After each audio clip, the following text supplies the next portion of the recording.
Cassette 1, Side 2. Practice Test 2. You will hear a number of different recordings, and you will have to answer questions on what you hear. There will be time for you to read the instructions and questions, and you will have a chance to check your work. All the recordings will be played once only. The test is in 4 sections. Write all your answers in the listening question booklet. At the end of the test, you will be given 10 minutes to transfer your answers to an answer sheet. Now turn to section 1 of your question booklet.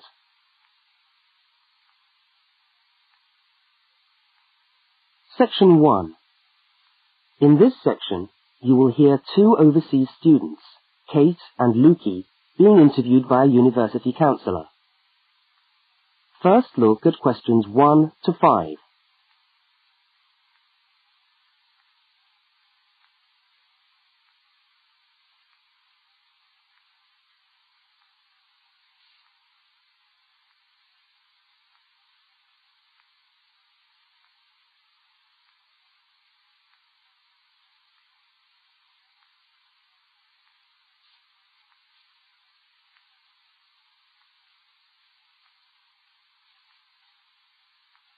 You will see that there is an example which has been done for you.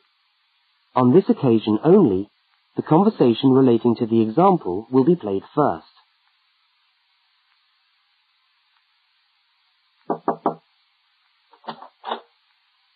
Hi there, Kate. Come on in. How are you today? Fine, thanks. Hi, Lukey. How's things? Okay. Well, as I explained on the phone, I'm a counsellor here at the Student Services section of the university. And I'm interviewing overseas students to help me draw up a guide for new students. So I'd be grateful if you could tell me a little about your time since you've been here in Cambridge. Right. Good idea. Now, Kate, let's start with you. Okay.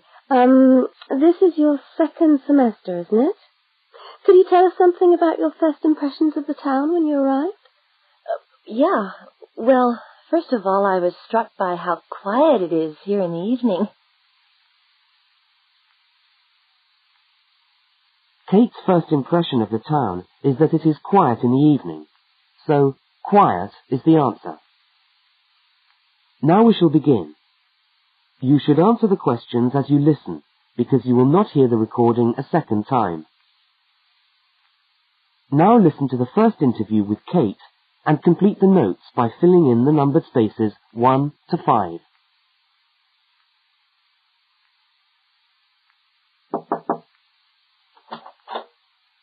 Hi there, Kate. Come on in. How are you today? Fine, thanks.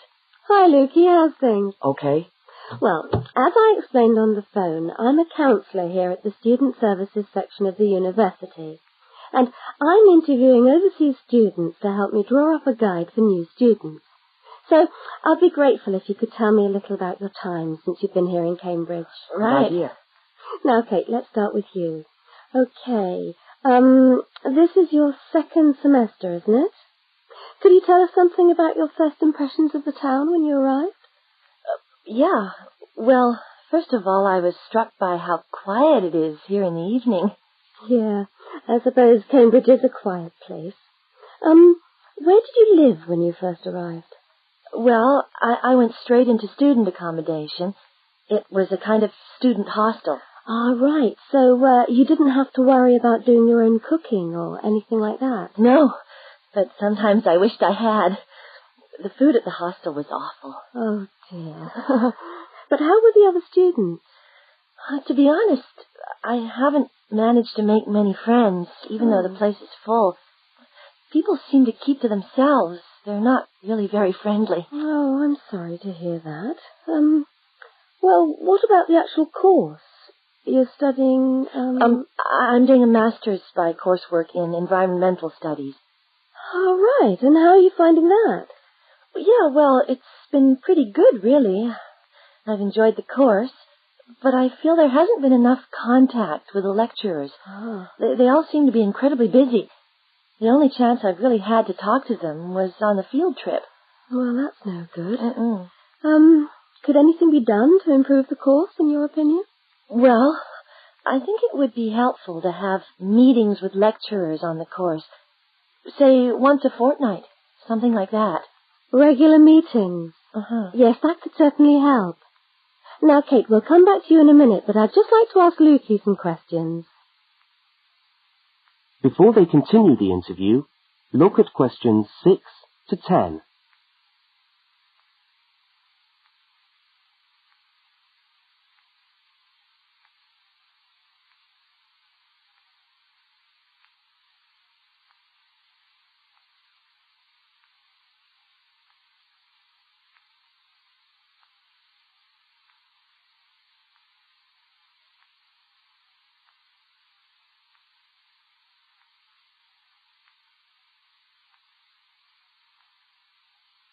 As you listen to the rest of the interview, complete the notes. Lukey, where are you from? I am from Indonesia. And how did you find Cambridge when you first arrived? Well, I like it here. I think the city is very beautiful. What about your accommodation? Was that okay? Yes, okay. At first, I stayed with a family for 3 months. They were very kind to me, but they had 3 young children, and I found it difficult to study. Right, I see. So after 3 months, I moved out, and now I live with 2 other students in a student house. It's much cheaper, and we like it there. Good. And what about your studies? What are you studying? I'm doing a Bachelor of Computing. Computing, I see. Apart from the language difficulties, if you can separate them, how have you found the course? Okay, but... Yes, go on. Well, the main difficulty for me is getting time on the computers in the computer room. It's always busy, and this makes it very hard to do my practical work. Yes, I'm sure it would. Can you reserve time in the computer room? No, you can't. But it would certainly help if we could reserve computer time. Yes, I'll look into that and see if something can't be done to improve things over there. Now, let's go back to Kate. That is the end of section 1. You now have half a minute to check your answers.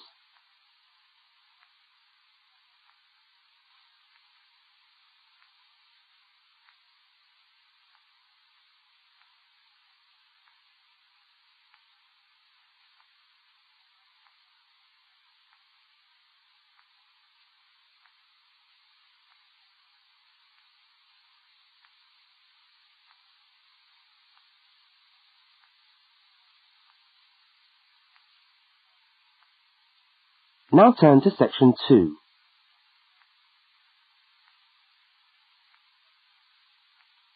Section 2. You are going to hear a radio talk about buying a bicycle. First, you have some time to look at questions 11 to 20.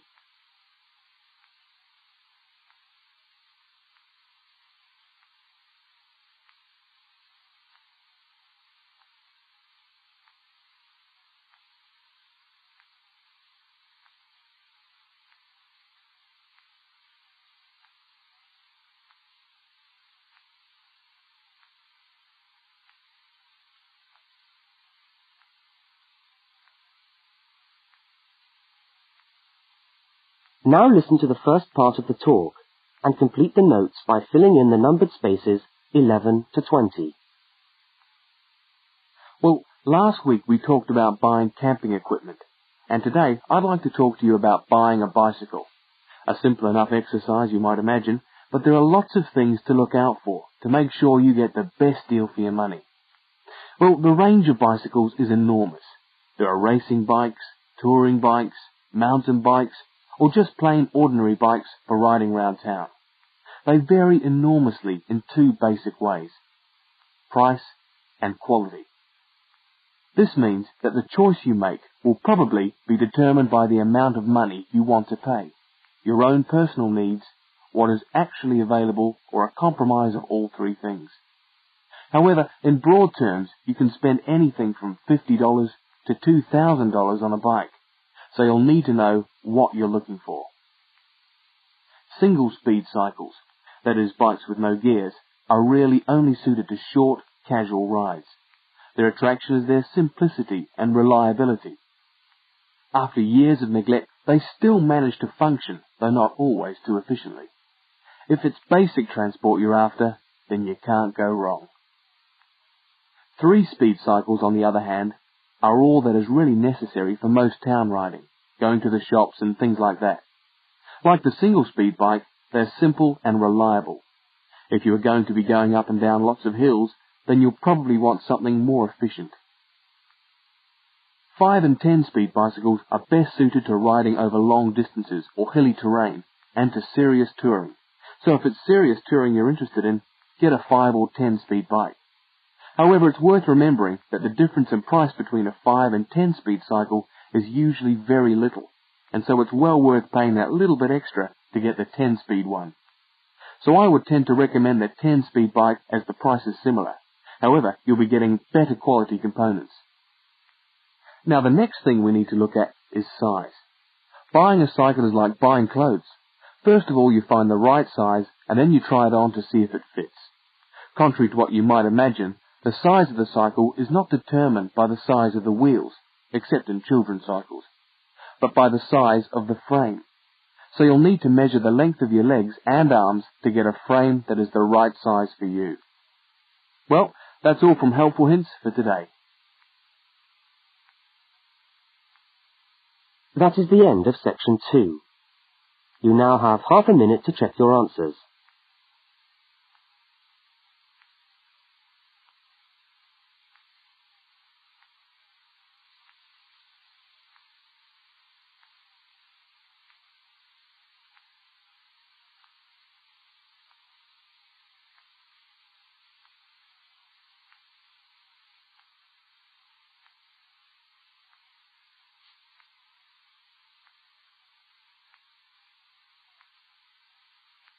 Now turn to section 3.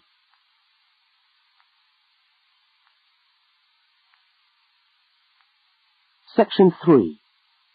In this section, you will hear a conversation between two students, Fiona and Martin, talking about a tutorial topic. First, look at questions 21 to 24.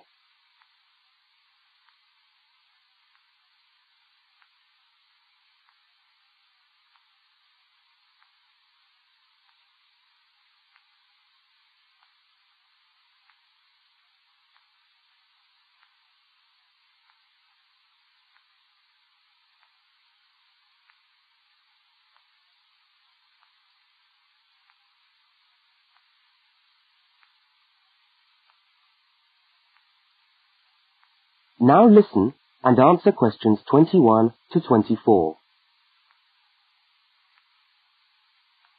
Hi there, Martin.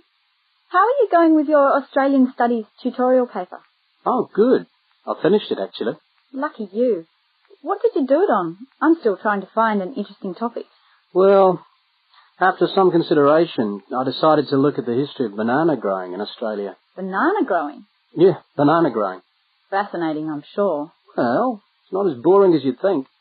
And I wanted to tie it into the work I've been doing on primary industries and the economy. Anyway, I bet there are a few things you didn't know about bananas. Such as? Such as the fact that bananas were among the first plants ever to be domesticated. Oh, really? Yeah, they're an extremely nourishing food. I suppose you're going to tell me the whole history of banana growing now, aren't you? Well, it'll be a good practice run for my tutorial next week. I'll do the same for you sometime. Okay, fire away. So where were these bananas first domesticated? According to my research, the Cavendish banana, which is a type of banana, and the first type to be cultivated here, actually originated in China, but they had a fairly roundabout route before they got to Australia. You mean they didn't go straight from China to Australia? No, they didn't. It seems that in 1826, bananas were taken from South China to England. I suppose they'd have made a welcome addition to the English diet. Yes, I'm sure. Well, apparently there was an English duke who was particularly fond of bananas, and he used to cultivate them in his hothouse, which is where you have to grow them in England, of course, because of the cool climate. And they became quite popular in the UK. So he was the one responsible for cultivating the Cavendish banana, which was then introduced into Australia. I see, and we've been growing them ever since. Yeah. Now look at questions 25 to 32.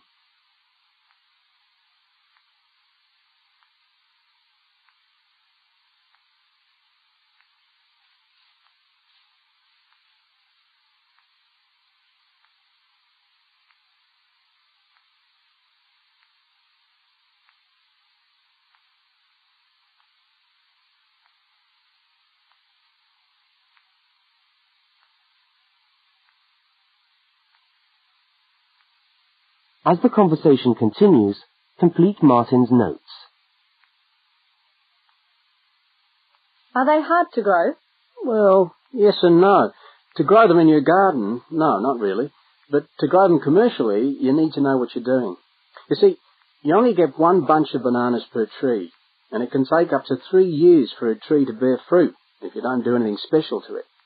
But this period is greatly reduced with modern growing methods, particularly in plantations where you have perfect tropical conditions. Right. So what are you looking at? 1 year? 2 years? No, around 15 months in good conditions for a tree to produce a bunch of bananas. And once you've got your bunch, you cut the bunch and the plant down. So how do the trees reproduce then? Well, bananas are normally grown from suckers, which spring up around the parent plant, usually just above the plant.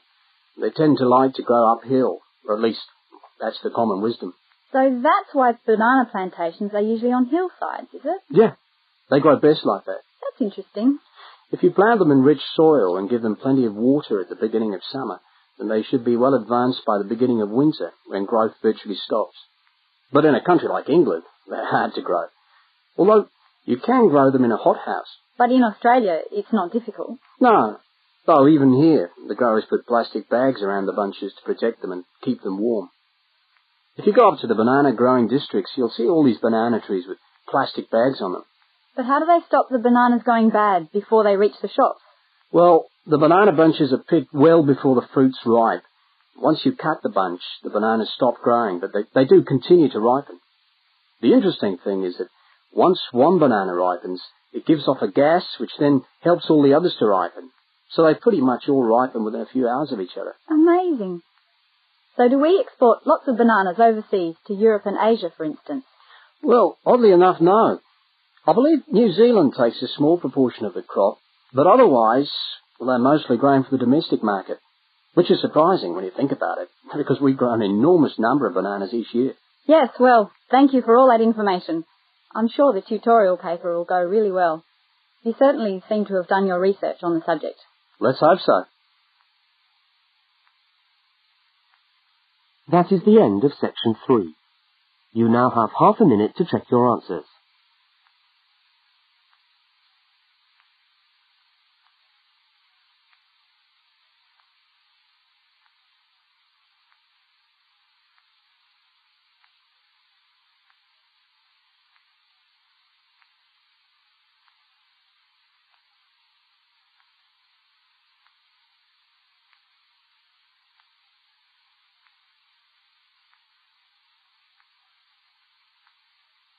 Now turn to section 4.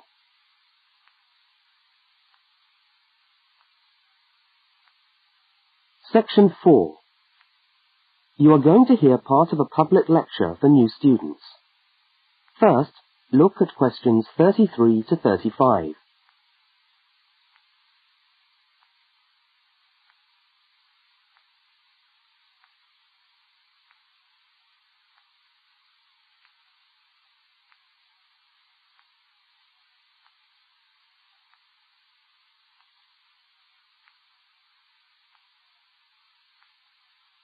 Now listen and answer questions 33 to 35.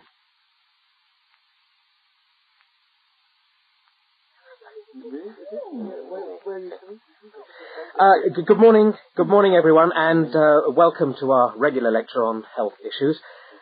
This series of lectures is organised by the Students' Union and is part of the Union's attempt to help you, the students of this university, to stay healthy while coping with study and social life at the same time. So, it's a great pleasure for me to welcome back Ms. Diane Greenbaum, who is a professional dietitian and who has been kind enough to give up her time in what I know is a very hectic schedule to come along and talk to us today. Thank you. Thank you very much, John. May I say it's a pleasure to be back. Now, stresses at university, being away from home and having to look after yourselves, learning your way around the campus, all contribute to making it quite hard sometimes to ensure that your diet is adequate. So, today, I'm going to talk about ways of making sure that you eat well, while at the same time staying within your budget.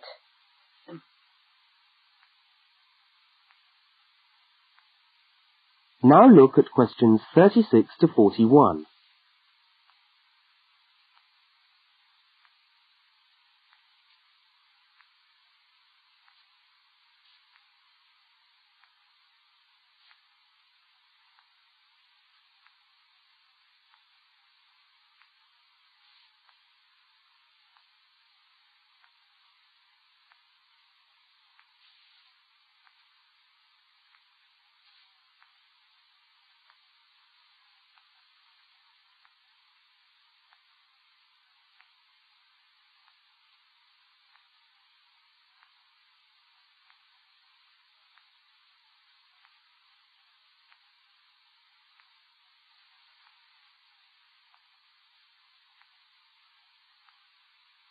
As you listen to the second part of the lecture, complete the notes and diagram in the spaces provided.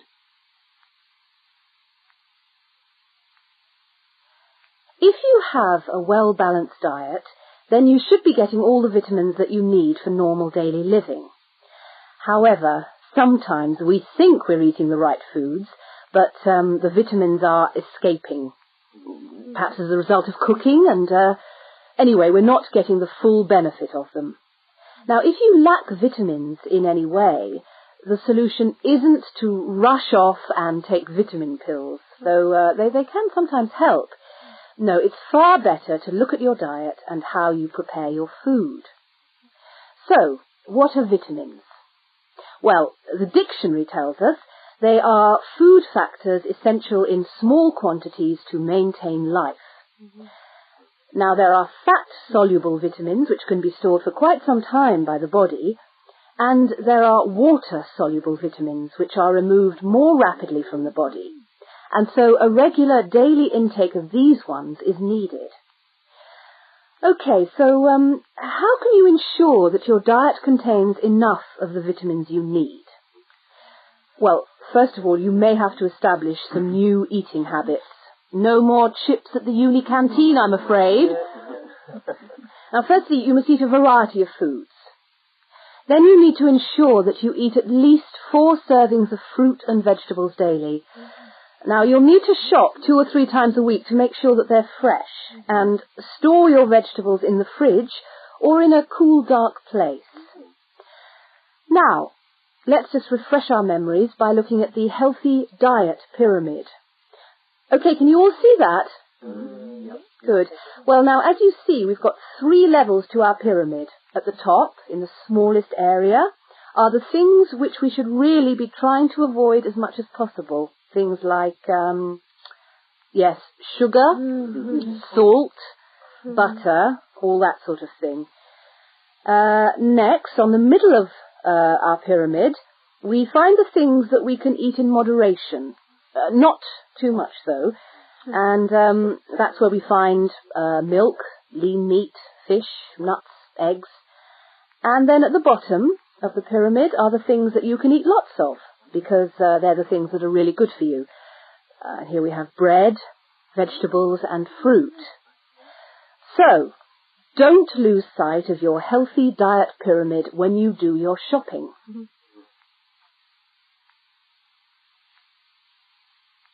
That is the end of section 4. You now have half a minute to check your answers.